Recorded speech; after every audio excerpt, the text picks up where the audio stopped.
Chers administrateurs de TUSIT, dans cette vidéo, nous allons vous expliquer comment construire un formulaire d'inscription et plus précisément, comment gérer la structure d'un formulaire pour que des participants puissent s'inscrire à un événement de votre organisation. Si vous êtes intéressé par d'autres cas, je vous conseille d'aller voir notre centre d'aide où vous trouverez plusieurs articles et plusieurs vidéos sur ce module. Donc pour créer un formulaire, bien sûr, vous devez aller dans TUSIT, ensuite dans Gérer et vous cliquez sur le module formulaire d'inscription. Vous allez ajouter un formulaire, donc vous allez cliquer sur le plus et vous voyez que pour l'instant, il y a deux versions possibles. Donc formulaire, l'ancienne version que vous connaissez déjà et le nouveau module, nouveau formulaire bêta sur lequel nous allons nous concentrer aujourd'hui pour créer un formulaire. Donc vous cliquez sur nouveau formulaire bêta et vous allez ajouter un nom et ajouter ce formulaire. Lorsque vous avez créé un formulaire, vous tombez directement dans l'onglet de la structure de ce formulaire. Alors ici, dans cette vidéo, nous n'allons pas vous expliquer tous les boutons, toutes les fonctionnalités.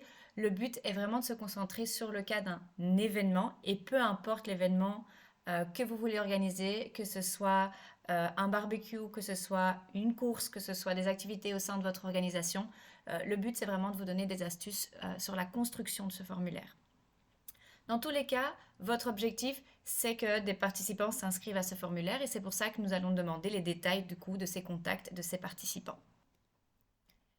Ici, il est possible de sélectionner tous les champs dont vous avez besoin. Ce sont tous les champs que vous retrouvez dans le CRM. Mais voilà, vous n'avez pas toujours besoin de tous les champs pour l'inscription. Donc, vous pourriez tout sélectionner. Mais dans ce cas-ci, nous allons surtout sélectionner certains champs qui sont surtout intéressants, qui sont importants pour pouvoir ensuite prendre contact avec les participants que se sont inscrits, que ce soit par mail, par newsletter ou par téléphone si besoin. Si je descends, vous voyez qu'il est aussi possible de sélectionner des champs supplémentaires. Peut-être que vous organisez un événement sportif et que vous voulez absolument avoir le contact en cas d'urgence dans l'inscription, c'est possible aussi. Et vous voyez qu'en dessous, il y a d'autres détails.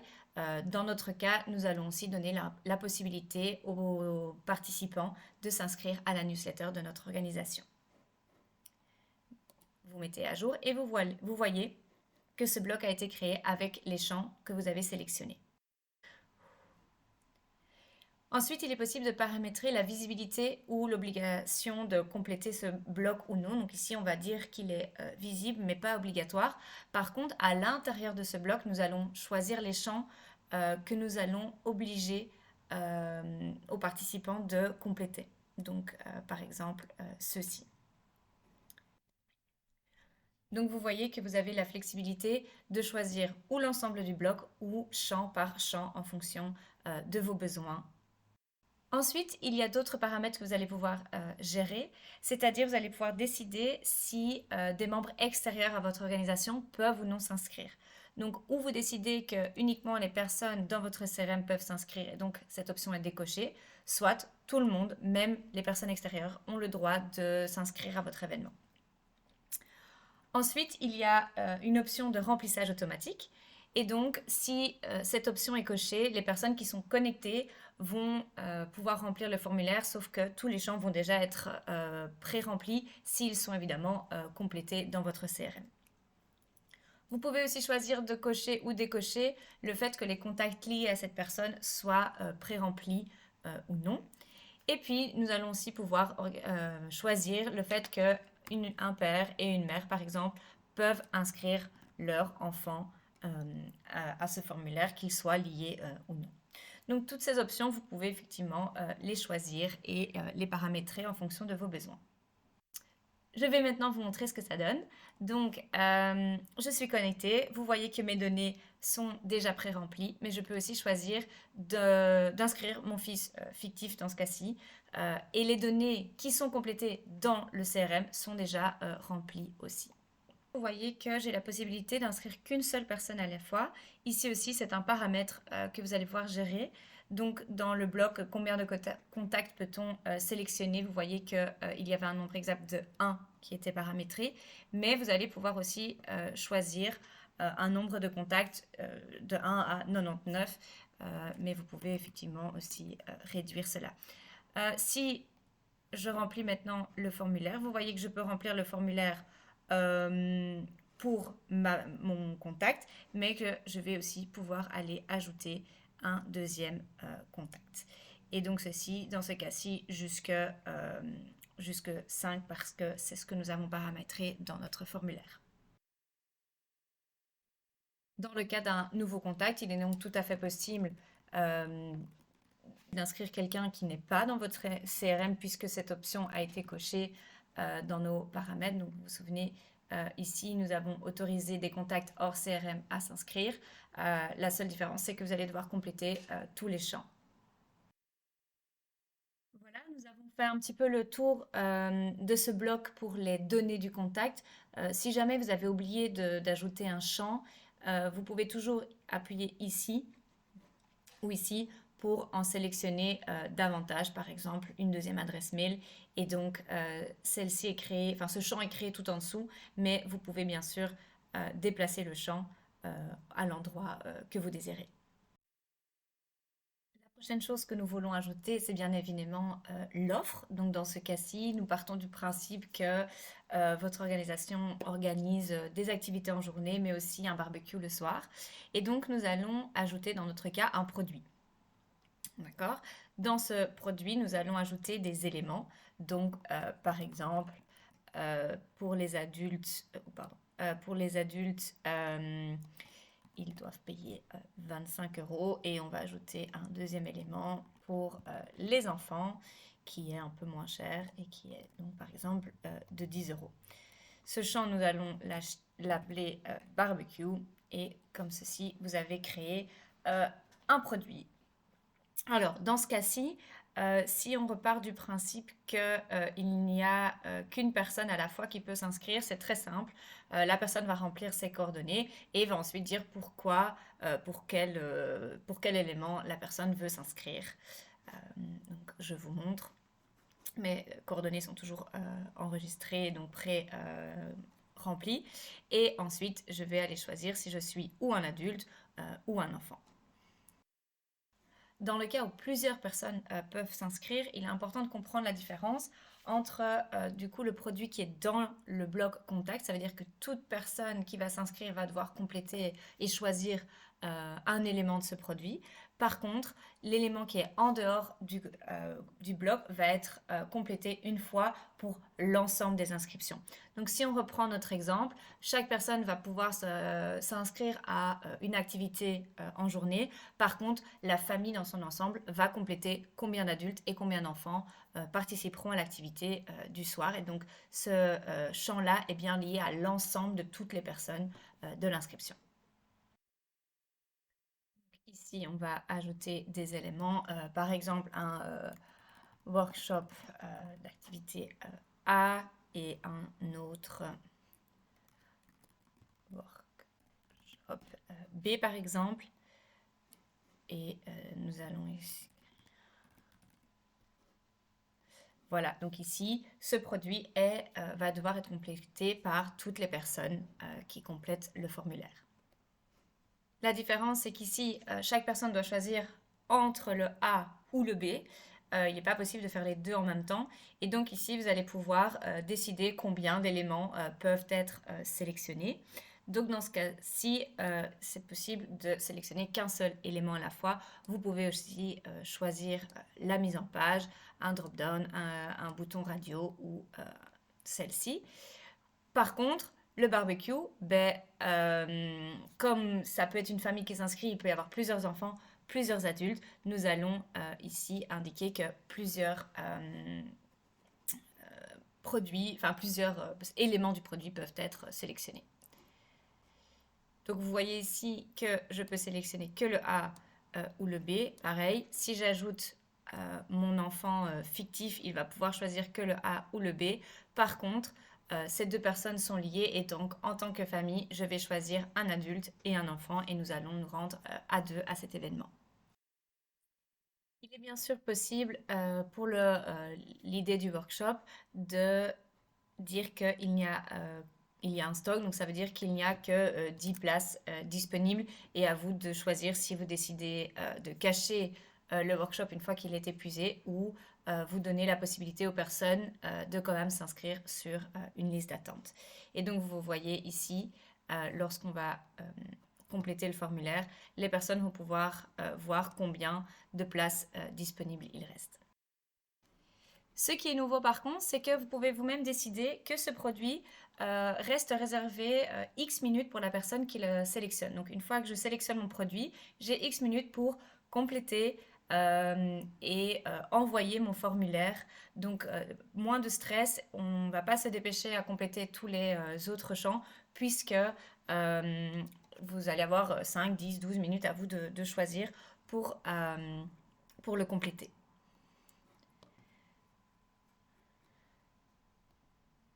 Vous voyez ici, donc, il n'y en a plus que 9 disponibles. Ça, c'est ce que je vous ai expliqué. Et vous voyez ici que les 5 minutes commencent à descendre. Et donc, j'ai encore 4 minutes pour terminer de compléter mon formulaire. À côté des coordonnées et de votre offre, vous pouvez bien sûr ajouter d'autres éléments à votre formulaire.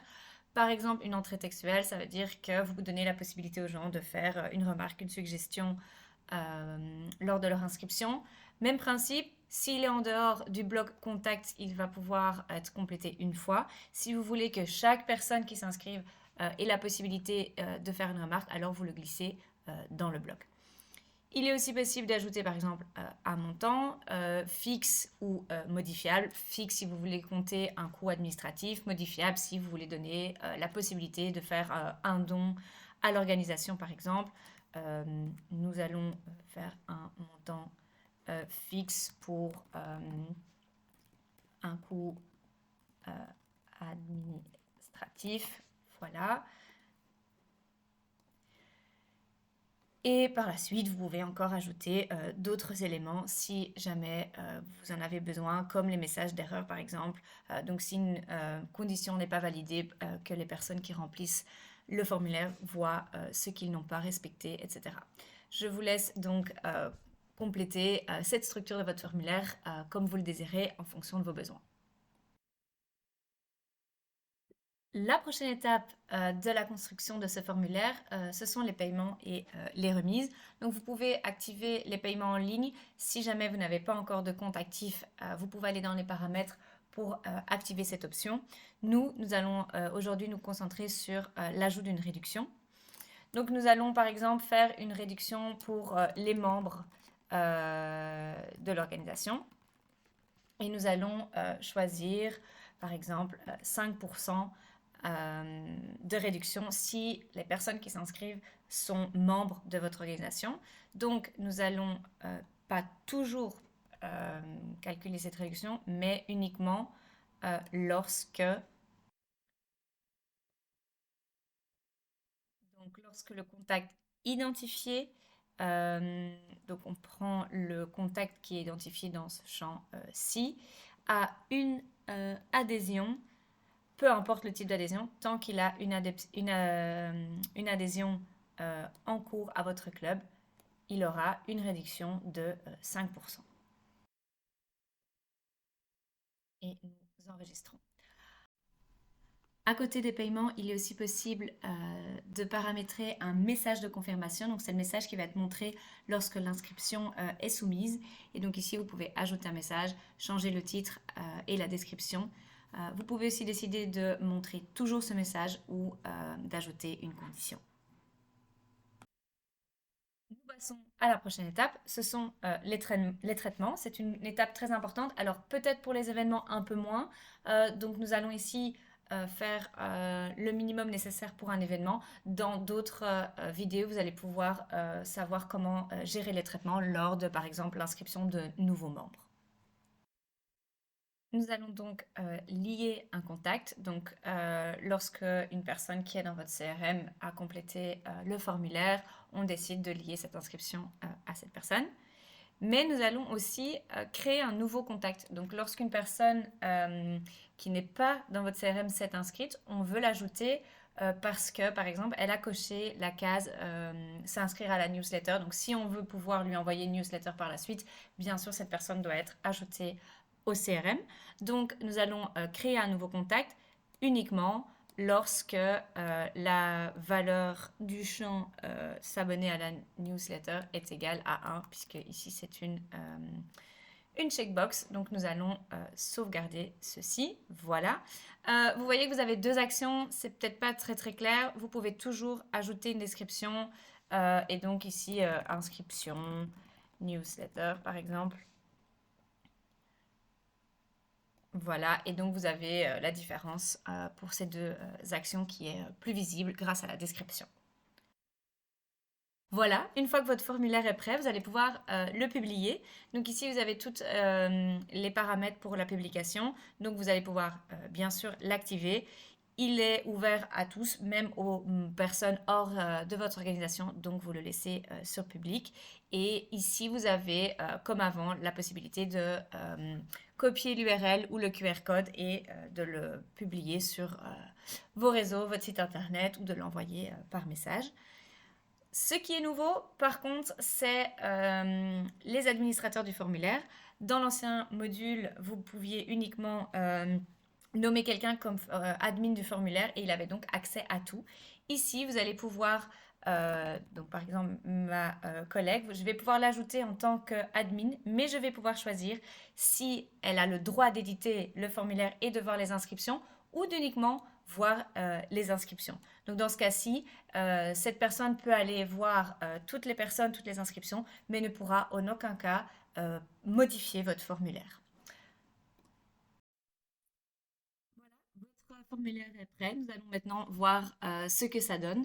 Donc dans les inscriptions, vous pouvez en ajouter une ou si vous êtes si vous êtes dans la structure du formulaire, vous pouvez appuyer sur l'œil. Alors dans notre cas, moi je m'inscris. Je vais participer au workshop A. Je vais ajouter mon fils qui lui va participer au workshop B. Et mon fils va prendre, comme on l'a dit, une amie avec. J'enregistre l'adresse de sa maman. Et par contre, cette personne-là veut s'abonner à la newsletter puisque elle est intéressée par les futures activités de ce club. Et comme mon fils, elle va participer au workshop B. Je vais, après les workshops, aller au barbecue, moi et les deux enfants qui se sont inscrits à cet événement. Je n'ai pas forcément de suggestions ou de commentaires, donc je continue. Vous voyez que vous arrivez dans l'onglet de l'aperçu, donc vous pouvez vérifier encore les données que vous avez complétées dans le formulaire. Vous voyez aussi le détail du paiement. Et comme vous le savez, nous avions paramétré une réduction pour les membres du club. Et comme mon fils a une adhésion au club, j'ai droit à une réduction. Troisième onglet, le paiement. Alors moi, en tant qu'admin, j'ai toujours la possibilité de payer plus tard, mais cette option peut être désactivée pour les membres. Et donc, nous allons aller voir dans TwoVisits ce que ça donne.